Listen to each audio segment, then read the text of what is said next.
Oh, hello there. Didn't realize I had company. Glad you joined me.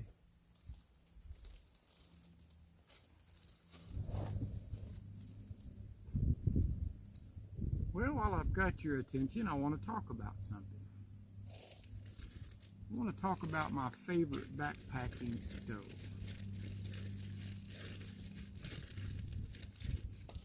This is it right here. The Fancy Feast homemade alcohol stove.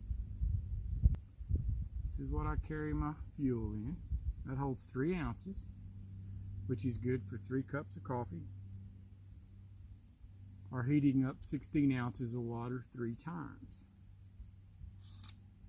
I carry this tin foil for a windbreak. If the wind's too high, I can open this up accordingly, put it around the can, block the wind.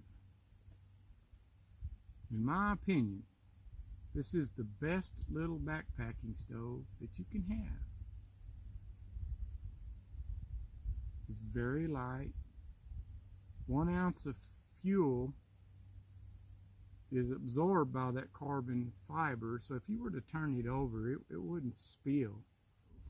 I made this one. I've made several. The most expensive part of this project is the carbon fiber. It cost about $20 for a sheet. But I have made probably 10 of these stoves and still have just a little left. This stove works excellent. It starts for me no matter what the weather, cold, hot. Don't have to wait for it to prime like you do the penny alcohol stove. I made several of those and I love them, but in the winter when it's cold, it's hard to get them started. I carry foil with me to make my windbreak, should there be a little wind.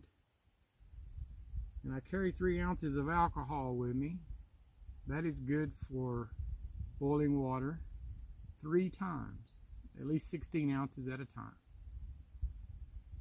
So you can make you a cup of coffee or pour you some water for your favorite dehydrated meal. This thing is lightweight, very durable, and I highly recommend it.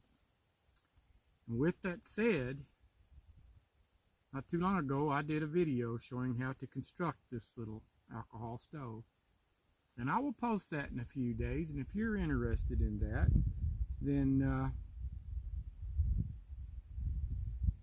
watch my video. It shows you step by step how to make this little stove.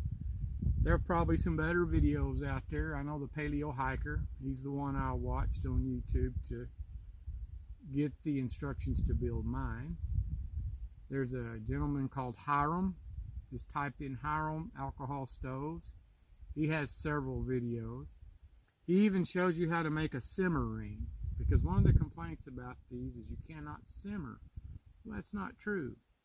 You can make a simmer ring that goes over the outside, and it will extend that alcohol from the 6 minutes boiling time to 20 minutes boiling time. In other words, it takes, instead of taking 6 minutes to bring the water to a boil, it'll boil and it takes about 20 minutes.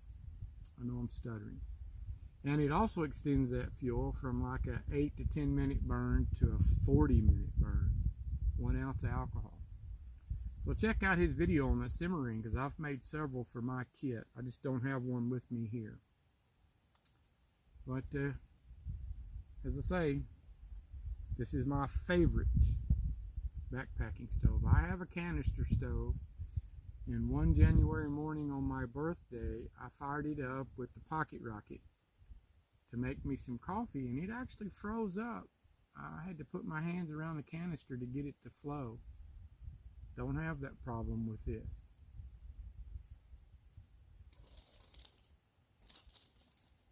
I like to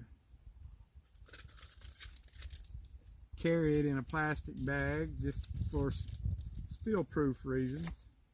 I haven't had any problems yet with this container leaking, but I want to be on the safe side. Don't want everything in my pack to smell like alcohol.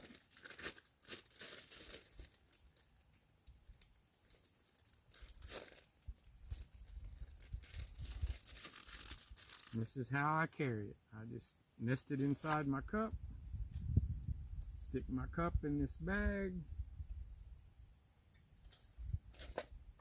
Now I've actually got a pot that this cup goes in that you've seen in my other videos that goes in this bag. And I put this inside the pot, and I've got this bag here to keep it from rattling while I'm walking.